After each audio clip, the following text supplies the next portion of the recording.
Bismillah, Assalamualaikum warahmatullahi wabarakatuh. Alhamdulillahilladzi arsala rasulahu bil huda wa dinil haqq liyudhhirahu 'alad dini kullihi wa kafa billahi syahida. Asyhadu an la ilaha illallah wa asyhadu anna Muhammadan abduhu wa rasuluh. Allahumma shalli wa sallim wa barik ala Muhammad wa ala alihi wa ashabihi wa man tabi'ahum bi ihsanin ila yaumiddin. Rabbi shrah li sadri wa yassir li amri wahlul 'uqdatan min lisani yafqahu qawli. Raditu billahi robba wa bil islami dina wa bi Muhammadin nabiyya wa rasula. Rabbi zidna ilman warzuqna fahman bi rahmatika ya arhamar rahimin. Allahumma faqihna fid din wa 'allimna at-ta'wil. Baik, selamat pagi kembali teman-teman di sesi ketiga kita ya. Insyaallah seperti biasa kita akan sama-sama belajar ya, menyempurnakan bacaan Al-Quran kita, membaguskan ngaji kita agar bisa lebih sesuai dengan kaidah tajwid ya. Mohon izin di sini saya Givari Putra izin untuk mendampingi dan untuk membersamai teman-teman sekalian. Kita akan sama-sama bedah tajwid seperti biasa. Namun untuk di sesi ketiga kali ini kita nggak akan terlalu lama ya teman-teman ya. Mungkin hanya sekitar 40 menit, tapi semoga dari waktu yang singkat ini tetap Allah berikan kebaikan kepada kita. Allah berikan hal-hal yang baik buat kita, dan semoga ini menjadi bentuk amal solih kita di hadapan Allah Subhanahu wa ta'ala. Baik, teman-teman gimana kabarnya? Siap belajar lagi? Insyaallah sedikit lagi ya. Insyaallah nanti kalau saya memungkinkan duha baru kita buka untuk sesi talaki ya. Oke, baik, tanpa berlama-lama mari kita mulai saja teman-teman. Kita mulai ya, seperti biasa kita akan mengambil dari penggalan-penggalan kalimat atau kata. Cuman ini ya. Sip. Nah, sekarang kita akan mulai dari kalimat penggalan yang teman-teman lihat di sini. Ya, tanpa berlama-lama mari kita mulai saja dari ta'awud teman-teman sekalian. Jangan lupa kalau kita lagi belajar berinteraksi dengan Al-Quran khususnya, jangan lupa dihadirkan rasa syukur dan bahagianya ketika membaca, karena yakinlah tidak semua orang yang mengaku dirinya muslim itu mau meluangkan waktunya buat Al-Quran. Ya, baik, kita mulai dari ta'awud teman-teman sekalian. A'udzu billahi minasy syaithanir rajim.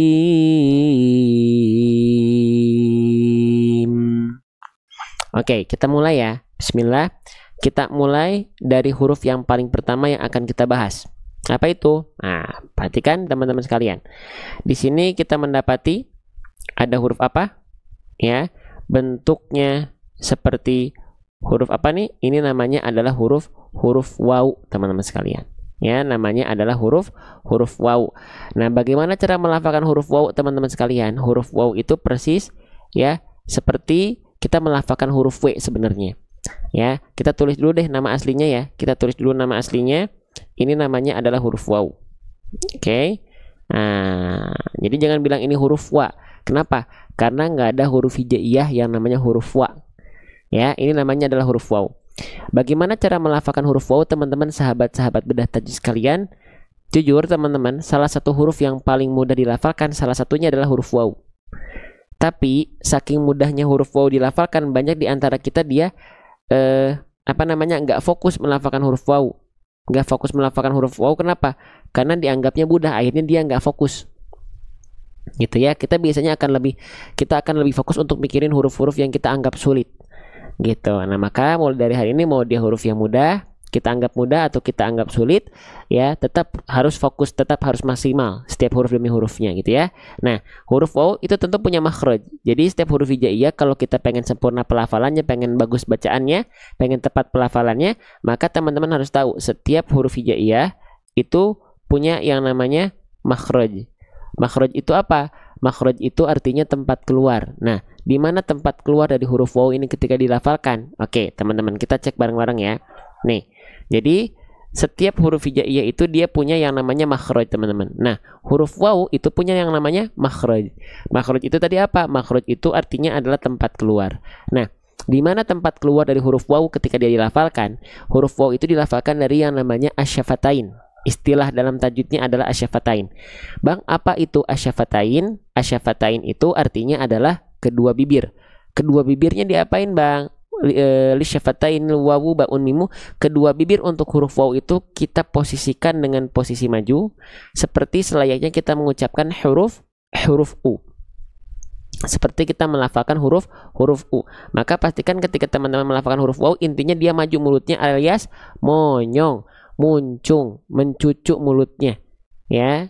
Oke, contohnya bagaimana? Muncungkan saja, jangan malu-malu dan ragu-ragu. Wa, wi, wu, awa, iwi, muncungkan mulutnya. Jadi bukan cuman wa, wi. Nah, kalau seperti itu bukan kesalahannya besar, tapi tidak sempurna pelafalan huruf waw kita. Gitu ya. Jadi muncungkan setiap teman-teman mendapati ada huruf waw. Dalam kondisi apapun waw selalu dibaca harus monyong. Oke, lanjutkan lagi ya. Nah, setelah itu huruf waw, jadi kita sering sebut kalau huruf waw itu ingat waw, ingat mm. Mm itu apa? Mm itu artinya maju mulutnya, mencucuk mulutnya, muncung mulutnya, dimajuin gitu ya mulutnya ya. Oke, setelah itu kita lihat harokatnya teman-teman. Oh, harokatnya harokat baris atas. Nah, ketika kita mendapati ada huruf hijaiyah apapun yang dia berharokat baris atas, itu namanya dalam kaidah disebut dengan fathah. Kita tulis ya. Tulis. Kalau ada huruf hijaiyah apapun yang dia berharokat baris atas, itu namanya adalah harokat fathah. Kita tulis. Nah, kalau ada huruf hijaiyah apapun yang berharokat fathah, harus dibaca dengan vokal A. Nah, berarti huruf wawunya nggak kita baca wi, huruf wawunya nggak kita baca wu, tapi huruf wawunya harus kita baca dengan vokal A. Maka dibacanya gimana? Wa, nggak ada wawu, nggak ada u-nya lagi. Wa, nggak wawu tapi wa. Ngikutin si harokat fathahnya. Oke, sekarang saya izin ingatkan, teman-teman. Kalau teman-teman mendapati ada huruf hijaiyah yang di atasnya harokatnya fathah, vokalnya vokal A yang keluar, maka tolong tipiskan pelafalannya. Ya. Tolong dilafalkan dengan kadar pelafalan yang tipis pelafalannya. Tipis pelafalannya. Gitu ya. Oke, tipis pelafalannya. Kenapa? Kalau dia nggak tipis berarti dia kurang sempurna. Bang, emang kalau dia hurufnya karakternya tebal gimana? Nah, kalau dia termasuk ke dalam huruf yang karakternya tebal, dia akan terdengar seperti vokal O, walaupun bukan betul-betul O ya, tapi seperti vokal O. Contohnya apa? Contohnya misalnya so, bo, to, lo. Nah, itu kan huruf-huruf tebal tuh. Ketika dia berharokat fathah, terdengarnya bukan vokal A lagi, tapi dia berubah menjadi seperti vokal O, berarti dia huruf yang tebal. Kembali lagi, sedangkan huruf waw ketika dia berharokat fathah, teman-teman sekalian, waw dibaca dengan vokal A. Berarti huruf waw termasuk ke dalam huruf yang karakter pelafalannya adalah tipis. Nah, sekarang pertanyaannya gimana caranya biar vokal A kita itu dilafalkan dengan kadar tipis yang dimaksud? Caranya sering kita analogikan dengan cara apa? Dengan cara BMSS. Jadi bukan hanya sekedar buka mulut, tapi kita buka mulutnya agak sedikit senyum. Ya, contohnya begini. Ya, kita nggak cuma baca wa, nggak, tapi wa. Nah, bedakan bunyinya antara kita cuma buka mulut wa dengan kita analogikan agak senyum sedikit. Wa. Begitupun pada huruf-huruf yang lain yang ketika berharokat fathah, dia dibaca dengan vokal A. Contoh huruf ba, tidak ba, tapi ba.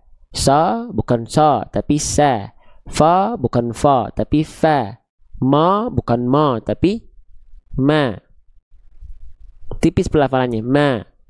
Gitu ya. Paham ya? Satu-satu, sedikit-sedikit. Waalaikumsalam warahmatullahi wabarakatuh. Ya, maka di sini waw pastikan dia tipis. Wa, bukan wa, gitu ya.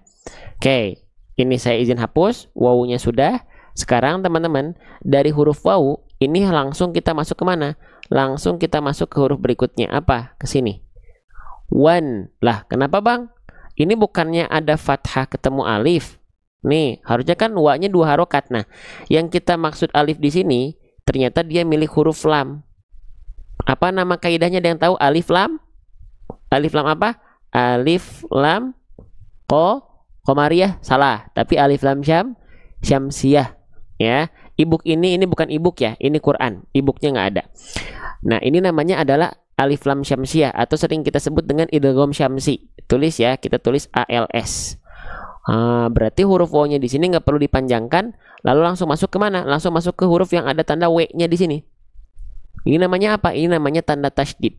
Kenapa ininya nggak dibaca? Nah, ini namanya alif lam syamsiah. Jadi alif lam syamsiah itu ketika teman-teman mendapati ada bentuk seperti alif dan lam yang mereka saling bersandingan, lalu di atas lamnya ada tanda tasydid. Bang, kan ini nggak ada. Oh, tanda tasydidnya pindah ke setelahnya.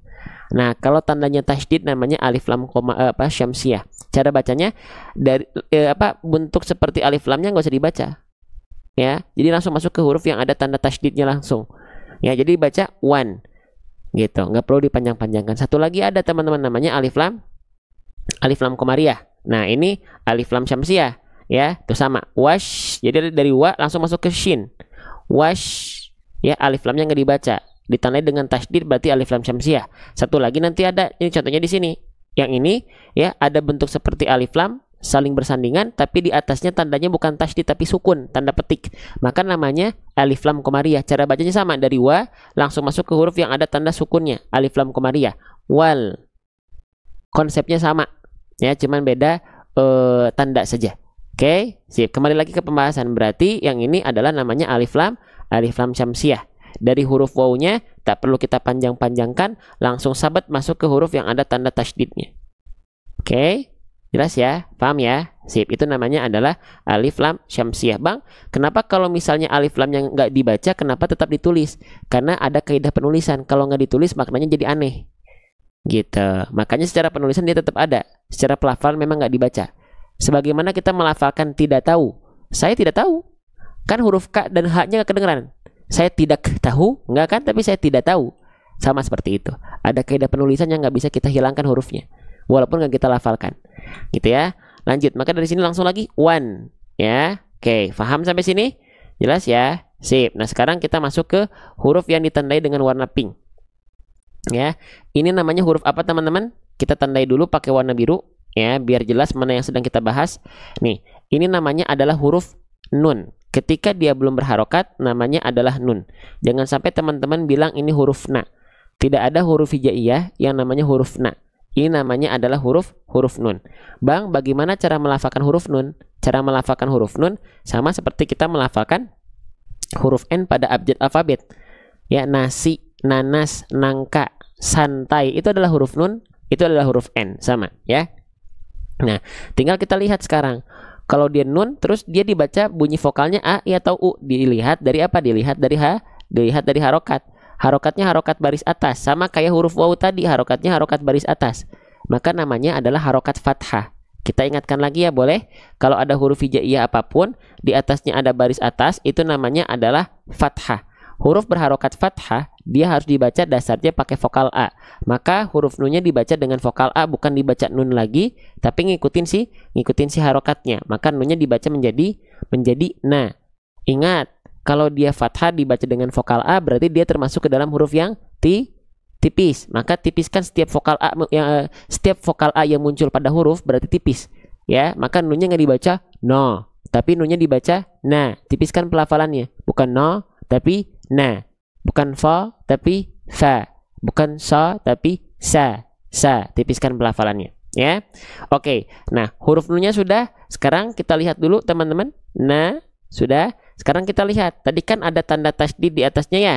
Nih, sekarang saya ingatkan lagi. Kalau ada tanda burung terbalik di atas huruf seperti ini dalam istilah tajwidnya namanya tanda tasydid. Ada yang bilang tasydid, ada yang bilang syiddah, ada yang bilang syaddah, ada yang bilang sabdu, silahkan.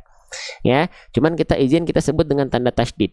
Nah, ketika huruf nun dalam kondisi bertasydid, itu dia punya hukum atau keadaannya harus kita sempurnakan. Apa namanya? Namanya adalah gunnah.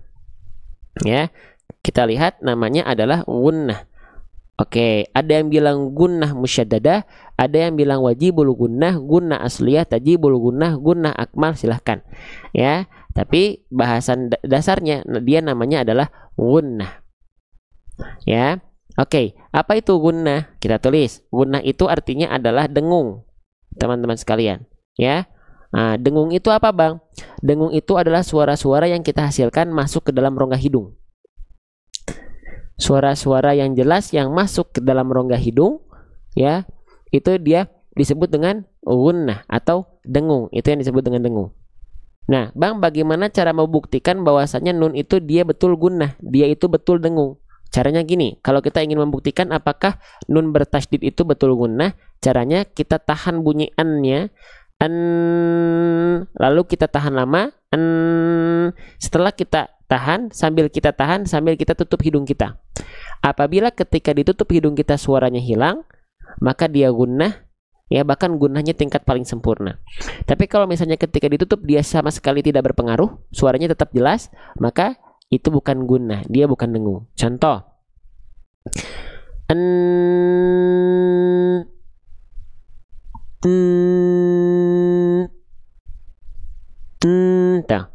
ketika ditutup suaranya hilang, berarti betul dia dengung. Apalagi dengungnya sampai hilang begitu tadi ketika ditutup, berarti gunnah dengan tingkatan paling sempurna, disebutnya gunnah akmal, gitu ya. Nah, yang punya kondisi sama seperti nun bertasydid itu bukan cuma nun bertasydid, tapi ada satu huruf lagi teman-teman.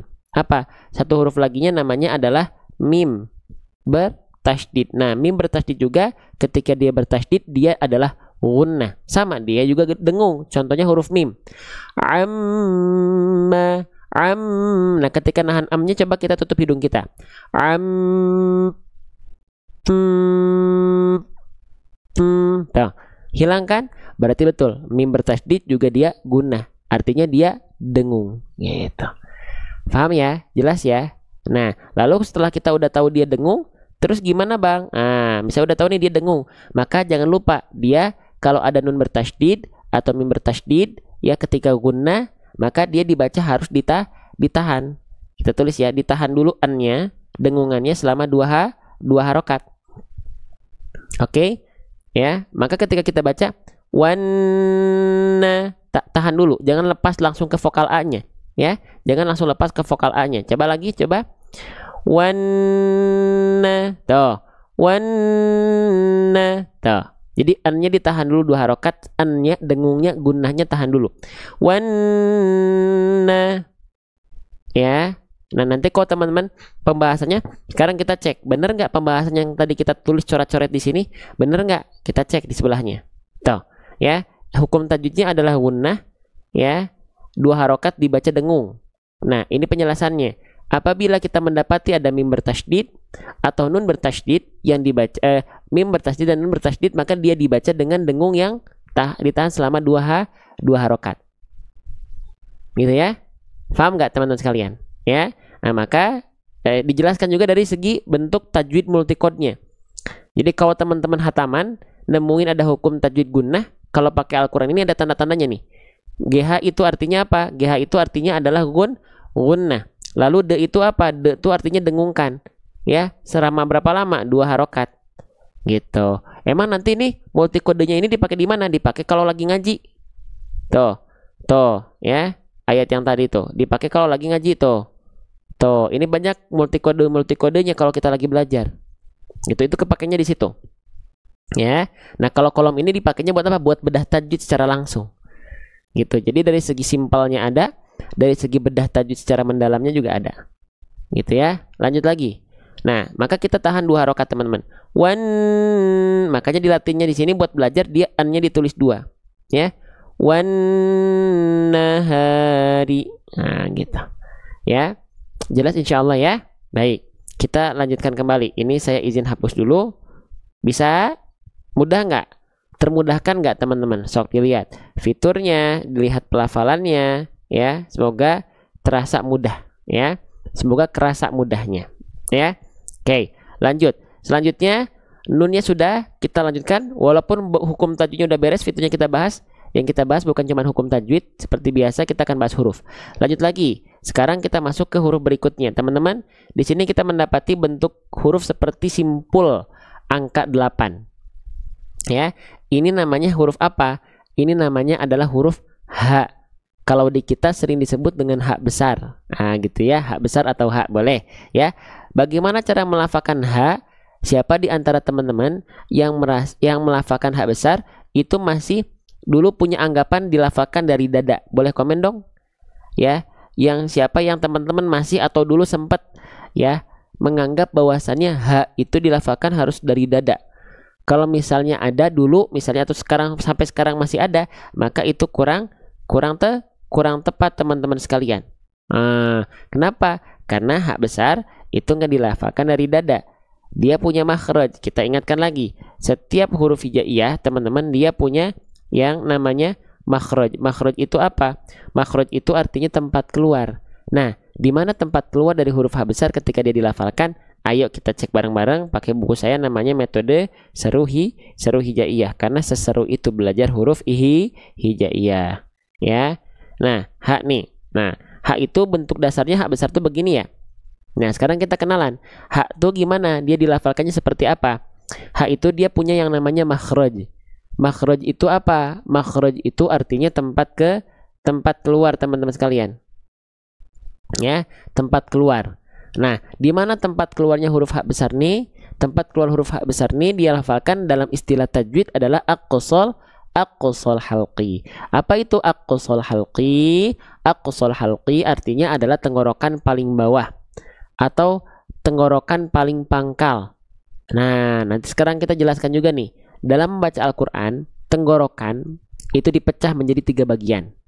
Bagian apa saja? Nah, mau dong bukunya, doakannya lagi proses editing teman-teman bukunya ya. Nah, perhatikan. Jadi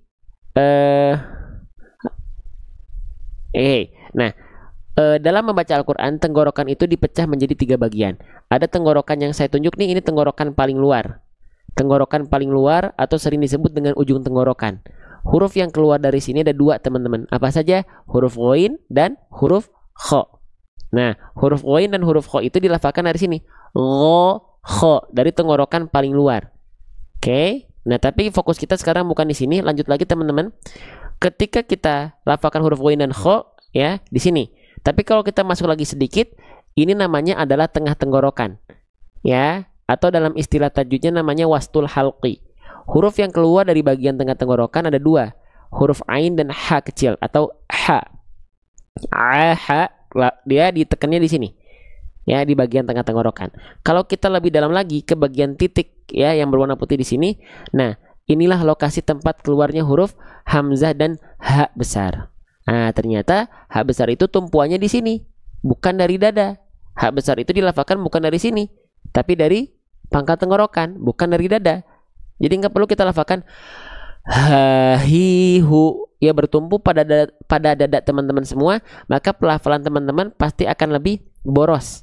Teman-teman akan merasa lebih capek. Kenapa? Karena teman-teman melafalkan ha besar bukan pada tempatnya. Ya, ha besar itu cukup tumpuannya di tenggorokan paling bawah. Ha hi hu. Setelah itu, setelah teman-teman tahu, oh iya, ha besar itu dilafalkan dari bagian pangkal tenggorokan. Ya. Nah, maka pastikan juga harus jelas apanya? Nafas dan suaranya. Sekarang kita lanjutkan, teman-teman. Haknya di sini sudah kita ketahui. Oh iya, hak besar itu dilafalkan dari bagian pangkal tenggorokan, tidak ada hubungannya dengan dada. Oke, sip. Kita lanjutkan kembali teman-teman sekalian. Nah, selanjutnya sudah. Lalu yang teman-teman harus perhatikan ketika melafalkan hak besar adalah jangan sampai khofa. Nah, ini sering saya jelaskan juga. Kesalahan yang sering kali terjadi ketika kita melafalkan hak besar adalah jangan sampai dia khofa. Khofa itu apa? Khofa itu artinya dia nggak jelas hurufnya. Kenapa nggak jelas hurufnya? Karena setidaknya ada 2 sifat yang kita kurang jelaskan ketika melafalkan hak besar. Apa? Oke, kita kembali lagi ke hak besar. Ya, perhatikan nih, ketika hak besar berharokat dijelaskan, lihat ya. Oke. Nah, nih yang poin pertama sudah kita bahas tadi. Perhatikan, ketika hak besar berharokat, bagian pertama tadi apa? Pastikan hak besar keluar dari pangkal tenggorokan, bukan dari dada. Itu sudah kita bahas tadi. Nah, yang kedua adalah hak besar berharokat seringkali dibaca tidak jelas aliran suara dan aliran nafasnya. Sedangkan hak besar itu, lihat ya, hak besar itu punya sifat-sifat huruf. Nah, apa? 2 diantaranya melihat ya, 2 yang paling atas. Apa? Sifatnya adalah hams dan rokhoah. Hams itu artinya dia mengalir nafas. Rokhoah itu artinya dia mengalir suara. Nah, pastikan ketika teman-teman melafalkan hak besar, 2 sifat ini jelas alirannya, jelas mengalirnya. Nah, contohnya yang nggak jelas tuh gimana? Sekarang kita praktek dalam ayat. Nih, banyak di antara kita yang melafalkan hak besar itu nggak jelas. Contohnya gimana? Wan nahari, hari itu nggak jelas, nafasnya nggak jelas, suaranya nggak jelas. Maka jelaskan wan nahari. didorongnya dari pangkal tenggorokan, bukan dari dada. Wan nahari, wan nahari, hari. Jelaskan haknya itu. Ya, jelaskan si haknya itu. Oke. Hak setelah jim gimana Ustaz? Hak setelah jim? Hak setelah jim gak ngerti saya, ini pertanyaan gimana? Hak setelah jim gimana? Apanya yang gimana? Lanjutkan lagi. Wan naha. Jadi jelaskan nafasnya, jelaskan suaranya. Ya. Oke. Sip. Kita lanjutkan kembali teman-teman sahabat-sahabat sekalian. Nah, oke. Nah, sekarang hak besarnya sudah kita ketahui ya. Oh, berarti hak besar itu dilafalkan dari bagian pangkal tenggorokan, ya. Terus nafasnya harus jelas, suaranya harus jelas, jangan sampai khofa, ya. Gitu. Lanjutkan kembali, ya. Nah, selanjutnya huruf H-nya sudah. Sekarang kita lihat harokatnya. Harokatnya dia berharokat baris atas. Sama konsepnya. Kalau ada huruf berharokat baris atas, ya, namanya harokat fathah. Dia ada dua kemungkinan. Bisa jadi dia dibaca dengan vokal A, bisa jadi juga dia dibaca dengan vokal O, teman-teman sekalian. Nah, maka kita tinggal cek aja hak besar itu dibacanya H atau Ho. Dibacanya H ya. Dibacanya dengan vokal A kan? Nah, dibacanya H kan? Nah, kenapa? Dia itu huruf yang tipis. Nah, jangan sampai teman-teman bilang hak besar itu disebut dengan hak tebal. Ya, karena H itu bukan tebal. Hak besar itu, H itu adalah tipis. Tetap buktinya apa? Huruf tipis kan ketika berharokat fathah dia dibaca dengan vokal A, bukan dengan vokal O. Kalau dia tebal harusnya dibaca dengan vokal O. So, bo, to, lo baru tebal. Karena dia ketika fathah terdengar seperti bunyi vokal O. Oke. Nah, maka H ketika dia fathah tipiskan pelafalannya karena vokalnya A. Maka ingat, setiap vokal A pada huruf harokat fathah itu tipis pelafalannya. Contoh A, ba, ta. Nah, bukan A, ba, ta. Maka dalam ayat kita baca tipis semua nih. Wawunya dibaca tipis karena vokal A, nunnya dibaca tipis karena vokal A, hak besarnya dibaca tipis karena vokal A. Maka semuanya dibaca tipis dengan cara apa? Sering kita analogikan dengan cara apa? BMSS. Apa itu BMSS? BMSS itu artinya adalah buka mulut sedikit senyum. Maka ketika kita baca bukan wanaha, enggak, tapi buka mulutnya agak senyum sedikit. Wanahari, wanaha, ha bukan ha, ya. Mentang-mentang ha besar bukan berarti dia ha, dibacanya tetap dia tipis. Ha, buka mulutnya sedikit senyum biar lidah teman-teman rileks, biar rongga mulut teman-teman lebih terbuka. Wannaha. Nah, gitu ya. Sip. Kita lanjutkan kembali teman-teman sahabat-sahabat sekalian. Huruf H-nya sudah, insya Allah, ya. Oke, lanjutkan lagi. Fathahnya sudah, insya Allah. Oke, lanjutkan lagi, ya. Ustadz, ada sebagian orang yang baca huruf lin bacanya harus lau, dia, lau. Gimana tuh? Lau. Ya memang lau kan, lau. Ya. Oh, dia lau. Oh, enggak, lau. Kalau lau itu saya nggak tahu ya. Itu mungkin saya yang belum tahu. Tapi lin itu kalau wawu sukun bunyinya u bukan o. Kalau kasroh bunyinya i bukan e. Jangan miring-miring itu semua. U jadi o, i jadi e. Lau kanu ya'lamun. Lau bukan lau ya. Lanjut. Wannaha. Nah, gitu ya. Nah, sekarang hak besarnya sudah kita ketahui. Harokat fathahnya sudah kita pelajari. Sekarang kadar panjang H-nya berapa lama? Nah, teman-teman tinggal lihat di sini ada H berharokat fathah ketemu sama huruf alif. Nah, kalau ada huruf berharokat baris atas bertegur sapa dengan alif, maka apa? Maka dia harus dibaca dengan kadar panjang 2H. Headsetnya harga berapa? 2,8 juta.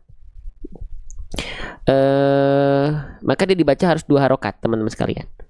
Ya, 2 harokat.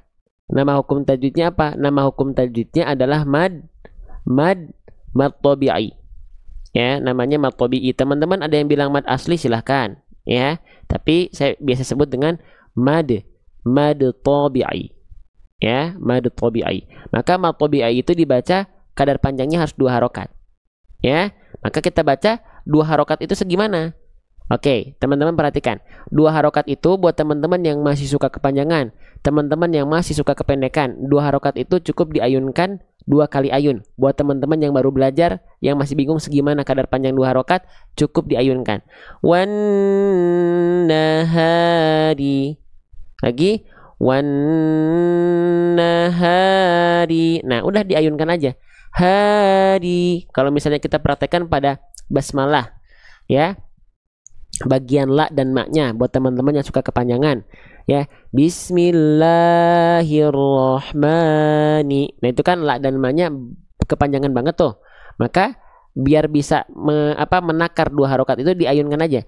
Bismillahirrohmani. Udah. Bismillahirrohmani.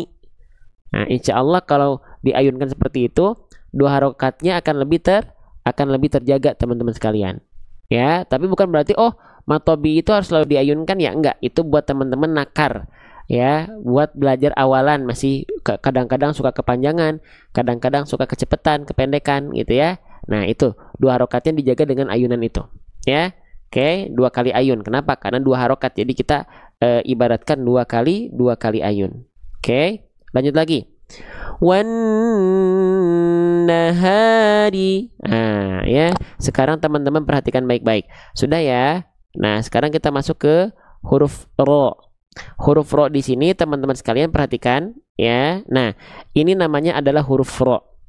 Jim ha kho beda dengan ha tadi apa? Beda makhraj, Bunda, jauh. Jim ha kho beda dengan yang tadi apa? Beda pelafalan. Lanjut, ya. Nah, selanjutnya di sini kita mendapati ada huruf ro. Ya, ini namanya adalah huruf ro. Ketika dia belum berharokat, namanya adalah huruf ro. Oke, paham sampai sini? Sebentar ya. Oke, kita lanjutkan. Nah, bagaimana cara melafalkan huruf ro, teman-teman sekalian? Nah, ini udah kita bahas tadi, ya, di sesi yang sebelumnya. Huruf ro itu dilafalkan dari warro yudanihi li dhohrin adkholu. Oke, huruf ro itu makhrajnya dilafalkan dari bagian punggung lidah. Punggung lidah itu bagian area ujung lidah, tapi bukan ujungnya banget, ya. Nah, punggung lidah itu bagian yang mana, teman-teman sekalian? Ya, gitu.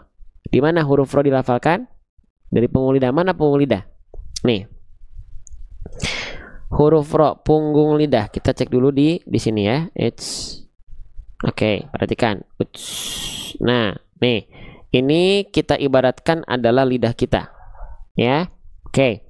Nah, huruf ro itu dilafalkan dari bagian punggung lidah. Nah, yang disebut dengan ujung lidah adalah bagian yang ini. Ya. Ini ujung lidah. Kalau punggung lidah itu bagian ini. Nah, ini punggung lidah. Ini punggung lidah. Jadi ujung lidahnya dia nggak nempel ke langit-langit, yang nempelnya itu adalah bagian punggung lidah. Sehingga kalau kita lihat ilustrasi penampakan nampak depannya itu seperti ini, ya. Jadi yang nempelnya itu bukan ujung lidahnya, tapi bagian punggungnya. Ujung lidahnya karena nggak nempel, dia ada celah sedikit di sini, gitu. Sehingga ketika kita lafalkan huruf ro itu seperti ini, ro, arro, arro, arro, arro, arro. Nah, gitu. Jadi bukan si ujung lidahnya doang yang nempel. Enggak. Itu ya. Bismillahirrahmanirrahim. Gitu ya. Oke. Afwan Ustaz, jadwal tahsin mohon info, syukron. Udah masuk grup belum, Bunda? Ya. Kalau di grup teman-teman gak akan ketinggalan info gitu. Lanjut ya. Gitu. Jadwal rutin kita ba'da subuh dan sahur kalau selama Ramadan, ya.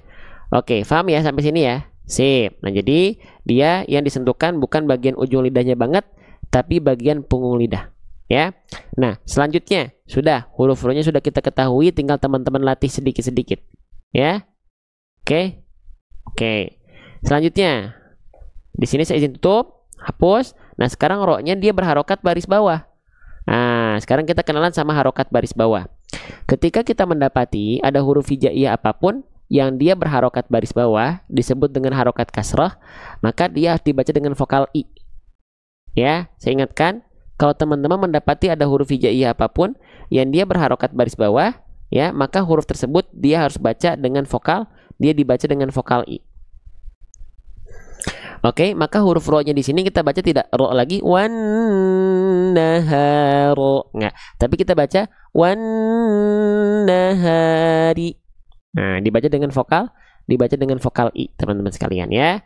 Oke, sip. Nah, ketika huruf ro dibaca harokat kasroh, nih kita tulis dulu dia dibaca dengan vokal i. Ya, maka huruf ro ketika berharokat kasroh harus dibaca tipis. Berbeda halnya ketika huruf ro berharokat fathah atau dhammah, maka dia harus dibaca tebal. Antara ro dengan ru dia tebal. Tapi kalau huruf ro berharokat kasroh, dia dibaca dengan keadaan tipis. Ri, ri, ri, ri, ri. Nggak dibaca roi, roi, nggak. Ro itu ketika berharokat kasroh dibaca dengan keadaan tipis, kecuali ketika fathah dan dhammah dia dibaca dengan keadaan yang tebal. Ya. Oke, kita lanjutkan kembali. Wan nahari, ri. Nah, dia ditipiskan pelafalannya. Ya. Oke. Ya, huruf ro ini belum kebahas ya. Ro jangan getarannya jangan banyak-banyak, teman-teman. Huruf ro, kesalahan yang sering kali terjadi adalah digetarkan dengan getaran yang berlebihan. Ro, ri, ru, bar. Enggak ya. Tapi ro, ri, ru, bar. Jadi huruf ro itu getarannya sedikit tapi tetap tegas, lugas dan jelas. Jadi jangan sampai dibaca gini huruf ro. Wan nahari. Nah, enggak, tapi wan nahari, ri, ro, ru. Jadi getarannya enggak banyak huruf ro itu. Nama sifatnya apa? Nama sifatnya kita tulis deh ya. Warro wa bitakririn ju'il. Dia punya sifat namanya adalah takrir. Jadi getarannya enggak terlampau banyak, enggak berlebihan. Ya, gitu. Oke, sip. Sudah, ro-nya berharokat kasroh, jelaskan vokal i-nya. Ri, ri. Nah, bagaimana cara menyempurnakan harokat kasroh, teman-teman sekalian? Bagaimana cara menyempurnakan harokat kasroh? Cara menyempurnakan harokat kasroh itu dilafalkan dengan bunyi vokal i dengan cara apa? Dengan cara mengangkat bagian tengah lidah kita. Ri, ri, ri. Jangan sampai wan nahari, ri. Nah, itu kan vokal i-nya nggak jelas. Vokal i-nya nggak jelas. Harusnya dijelaskan. Wan nahari, ri. Angkat bagian tengah lidah kita. Jelaskan vokal i-nya. Wan nahari. Kalau tengah lidahnya kurang naik, itu jadinya nanggung bunyi vokal i-nya. Wan nahari, ri. Nah, gitu ya. Kalau dhammah kumaha monyong, muncung. Wa kullu madmumin falan yatima illa bi dhammi syafataini dhamma. Ya, lanjut. Nah, selanjutnya teman-teman sekalian. Nah, sudah ya? Sudah? Nah, sudah ya. Jadi kita baca semuanya satu-satu. Wawunya sudah kita bahas, nunnya sudah kita bahas, hukumnya sudah kita bahas, hanya sudah, harokatnya sudah, panjangnya sudah, huruf ro sudah, ya. Wan nahari, wan nahari, wan nahari. Ya. Lanjut, sekarang masuk ke bagian berikutnya, ya. Wasamai. Nah, kita mulai dari huruf awal sudah kita bahas ya. Huruf wawu ini namanya dia harus dibaca monyong, dia harus dibaca muncung, dia harus dibaca mencucu. Wa, wa. Ya. Lalu karena dia harokatnya fathah dibaca tipis. Wa, jangan wa. Ya. Kalau berharokat baris atas, lalu dia keluar dengan vokal A, huruf apapun ketika dia berharokat fathah keluar dengan vokal A, maka tandanya tipiskan pelafalannya. Wa.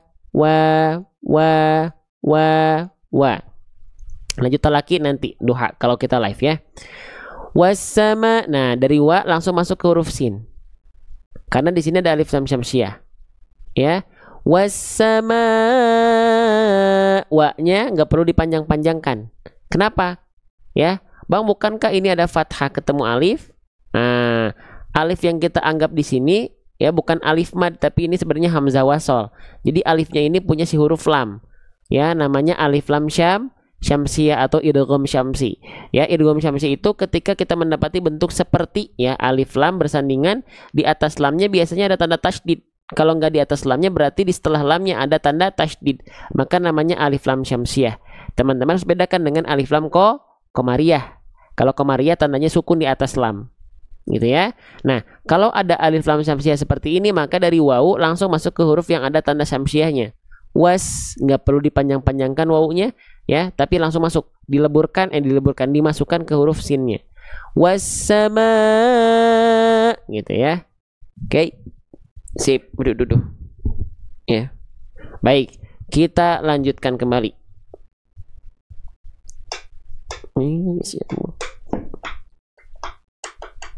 Oke, kita lanjutkan kembali. Duduk, Masya Allah, sebentar ya. Oke, nah selanjutnya teman-teman sekalian sudah ya was. Nah selanjutnya kita masuk ke huruf sin ya. Ini namanya adalah huruf sin. Ketika dia belum berharokat namanya adalah huruf sin ya. Jadi jangan sampai teman-teman ada yang bilang huruf sa. Tidak ada huruf hijaiyah yang namanya huruf sa. Ini namanya adalah huruf sin. Bagaimana cara melafalkan huruf sin? Huruf sin dilafalkan persis sebagaimana kita melafalkan huruf S pada abjad alfabet. Sapi, susu, sisir, sarung. Nah, itu adalah huruf sin. Ya. Nah, cuman yang ingin saya ingatkan, huruf sin itu dia punya sifat. Jadi seluruh huruf hijaiyah itu punya sifat namanya punya sifat-sifat huruf. Nah, huruf sin punya sifat namanya sofir. Sofir itu artinya apa? Sofir itu artinya berdesis. Jadi huruf sin itu punya sifat namanya sofir atau berdesis. Ya, maksudnya berdesis itu gimana? Nah, itu yang disebut dengan sofir, desis. Ya. Maka pastikan huruf sinnya dia harus ada desisnya. Was. Nah, itu harus ada. Ya, wassama. Nah, itunya sinnya harus ada. Ya, oke, sip. Lalu dia sinnya berharokat baris atas. Ya, wassa, maka tipiskan karena vokalnya vokal A. Ya, pokoknya konsep fathah itu tinggal lihat vokalnya A atau O. Kalau fathahnya vokal A, maka tipiskanlah pelafalannya. Wassama sa. Nah, gimana cara menipiskannya? Rilekskan lidahnya ya, buka aula mulutnya. Nah, tinggal kita analogikan buka mulut sedikit senyum. Wassama. Jadi bukan wassa tapi sa ya. Senyumnya sedikit aja, jangan lebay, jangan berlebihan. Kenapa? Karena khawatir bunyi vokal A teman-teman udah nggak jadi vokal A lagi, tapi dia berubah menjadi vokal E. Bukan se tapi sa. Tetap jelaskan vokal A-nya tapi tipis, tapi bukan vokal E juga. Ya, oke, lanjutkan kembali. Wassa, sinnya ada tasdidnya di atas, maka teman-teman tanda tasdid itu artinya adalah apa? Tasdid itu berarti kalau ada huruf-huruf yang bertasdid, dia dibaca lebih ditekan. Ya, ditekan. Ya. Wassama, S-nya ditekan dengan cara mengalirkan nafas dan suara lebih jelas. Wassama. Nah, tasdid itu konsep tasdid bukan tahan ya. Huruf yang ditahan ketika bertasdid 2 harokat itu cuman huruf nun dan mim saja. Ya, sudah kita bahas bukan yang awal tadi di sini? Tuh. Nun bertasdid dia dibaca gunnah dengungkan 2 harokat. Itu ditahan. Kalau nun bertasdid dan mim bertasdid. Inna amma an'am nun mim ketika bertasdid oke, tahan, namanya gunnah. Tapi selain itu konsepnya cukup ditekan saja. Contohnya misalnya ke huruf sin tadi di sini. Dia nggak ditahan 2 harokat. Wassama, nggak perlu, cukup tekan saja. Wassama, gitu ya, paham ya? Sip. Wassa, cukup tekan saja, jangan ditahan. Lanjut. Wassamai. Nah, selanjutnya kita fokus dulu ke huruf berikutnya. Teman-teman, huruf yang saya blok dengan warna hijau, ketika dia belum berharokat, namanya huruf apa? Teman-teman, sahabat-sahabat bedah tajwid sekalian, ada yang tahu? Nama huruf ini ketika dia belum berharokat. Ya, namanya mim. Bagus, jangan ada yang bilang huruf ma ya. Tidak ada huruf hijaiyah apapun yang namanya huruf ma ya. Oke, ini namanya adalah huruf mim. Mim, bagaimana cara melafalkan huruf mim? Cara melafalkan huruf mim itu persis sebagaimana kita mengucapkan huruf M pada abjad alfabet. Ya, jadi gimana cara melafalkan huruf mim? Ya sebut saja huruf M dengan cara menyentuhkan bibir atas dan bibir bawah. Mamimu, mamimu am. Tapi hati-hati ketika teman-teman melafalkan huruf mim, jangan sampai bibirnya terlalu dilipat. Contohnya seperti apa? Mamimu am. Ada yang melafalkan mim seperti itu, ada huruf mim dan huruf ba ada yang melafalkan seperti itu. Maka jangan sampai seperti itu. Oke. Sip, kita lanjutkan kembali. Wasama. Nah, sekarang mimnya berharokat baris atas. Ya, sama konsepnya. Kalau ada huruf hijaiyah apapun yang dia berharokat baris atas, namanya fathah, bisa jadi vokal A, bisa jadi vokal O. Kalau keluar vokal A, tipis pelafalannya. Kalau seperti vokal O, tebal pelafalannya. Maka huruf mim termasuk ke dalam huruf yang tipis. Kenapa? Karena ketika berharokat baris atas, dia bukan dibaca mo, tapi ma. Maka kalau ada vokal A, tipiskan pelafalannya dengan cara buka mulutnya agak senyum sedikit. Jangan mo. Ya, bukan bo tapi ba, bukan so tapi sa, bukan to tapi ta. Ya. Oke, jadi ada buka mulutnya tapi ada senyumnya tipis-tipis, ya. Oke, lanjut. Wasama. Nah, sekarang saya izin hilangkan dulu tanda ini ya. Saya izin hilangkan dulu tanda ini nih. Nah, ini saya izin hilangkan dulu ya. Sip. Oke. Baik, teman-teman. Tanda alisnya saya hilangkan dulu ya biar teman-teman tahu keadaan dasarnya. Teman-teman, huruf mim di sini dia berharokat baris atas, betul?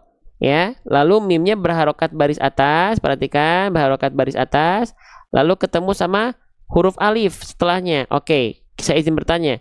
Kalau ada huruf hijaiyah apapun yang berharokat baris atas ketemu sama alif, apa nama hukum tajwidnya? Ya. Apa nama hukum tajwidnya? Nama hukum tajwidnya adalah mad tabi'i. Ya, kita tulis dulu di sini dia nama hukum tajwidnya mad tabi'i. Atau ada yang bilang juga mad asli boleh. Nah, mad tabi'i itu dibaca dengan kadar panjang 2 harokat. Hanya 2 harokat, tidak kurang tidak lebih. Ya, mad tabi'i. Maka ketika kita baca, ayunkan 2 kali ayun, basicnya 2 harokat itu buat teman-teman yang masih bingung, suka kadang-kadang kepanjangan, suka kadang-kadang kecepatan, ya diayunkan saja 2 kali ayun. Contoh, wassamai, ya bisa ayunkan 2 kali ayun. Wassamai, kalau nadanya lambat, temponya lambat dalam baca Al-Quran, maka 2 harokatnya menyesuaikan tempo baca. Jadi gini teman-teman, 2 harokat, 4 harokat, 5 harokat, 6 harokat, itu patokannya bukan detik, waktu, jam, bukan. Tapi disesuaikan dengan tempo bacaan kita. 2 harokat dengan tempo yang lambat, maka 2 harokatnya akan mengikuti tempo lambat. Contoh, tempo kita pendek nih. Wassamai. Kalau temponya cepat, wassamai. Jadi nggak bisa sama. 2 harokat saya dengan teman-teman mungkin saja beda. Kalau bacaan kita temponya beda, saya cepat, teman-teman lambat. Nah, jadi belum tentu sama. Tapi kalau ngaji bareng, ya, karena temponya sama, maka kadar 2 harokatnya harus sama. Ngerti nggak? Gitu, ya. Oke, lanjut lagi teman-teman sekalian, ya. Nah, maka di sini maknya cukup kita baca 2 harokat. Ini dasarnya dulu ya. Oke, sekali lagi diayunkan 2 kali ayun. Wassamai. Sekali lagi. Wassamai. Nah, oke, itu dasarnya. Sekarang kita lanjutkan lagi. Di berikutnya teman-teman lihat saya tandai dengan warna hijau, merah. Ini ada huruf apa setelahnya nih? Yang warna merah nih. Ini kira-kira namanya huruf apa? Ya, yang merah ini namanya adalah huruf hamzah. Oke, kita tulis ya. Ada huruf hamzah. Oke, bismillahirrahmanirrahim. Nah, ini bukan ain ya. Jadi jangan teman-teman bilang ini huruf ain. Ini bukan wassamai, bukan ain. Ini namanya hamzah. Oke. Nah, terus kenapa Bang kalau ada hamzah berikutnya? Nah, kalau teman-teman lihat di sini ada mad tabi'i berjumpa dengan hamzah, itu jadi hukum tajwid baru, teman-teman. Ya, hukum tajwid baru. Perhatikan. Mad tabi'i plus hamzah ini berarti dia ada hukum tajwid baru. Nama hukum tajwidnya apa? Nama hukum tajwidnya adalah mad wajib muttasil. Saya tulis di mana ya? Coba saya tulis di sampingnya dulu deh. Di sini ya. Nah, ini nama hukum tajwidnya adalah mad wajib muttasil, ya, mad wajib muttasil, ya. Oke, mad wajib muttasil itu gimana? Secara rumus sudah kita ketahui, ada mad tabi'i berjumpa dengan hamzah tapi dalam satu kalimat yang sama. Kalau mad tabi'inya ketemu sama hamzah pada kalimat yang berbeda, maka itu namanya mad jaiz munfasil. Bang, cara mengetahui dia satu kalimat dan satu atau beda kalimat gimana? Nih, wasamai itu mereka satu kalimat yang sama. Artinya apa? Wasamai itu artinya nih, lihat di sini. Tuh. Wasamai ya. Artinya apa nih? Demi langit. Ya. Atau as-samanya itu as-samai artinya langit. Ditambahi wawu jadinya demi langit gitu. Ya. Jadi as-samai-nya itu satu kata. As-samai-nya itu satu kata. Matobi'inya terdapat dalam kalimat as-samai, hamzanya pun terdapat dalam kalimat as-samai. Jadi matobi'i dengan hamzanya terdapat dalam kalimat yang sama.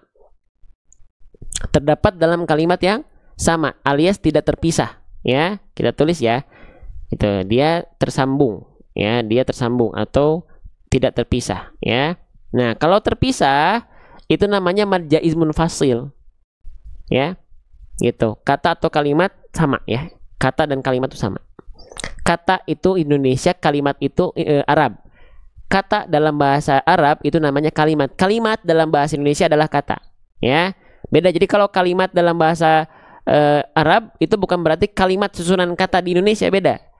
Kata ya kata, kalimat ya kalimat. Ya, gitu. Oke, lanjut lagi ya. Nah, selanjutnya mana tadi yang kita bahas ya? Nah, mana tadi? Nah, ini ya. Nah, kalau yang dia matobi'inya berjumpa dengan hamzah pada kalimat yang terpisah, itu namanya mad jaiz munfasil. Contohnya mana? Nih, contohnya di sini, ya. Nih. Perhatikan.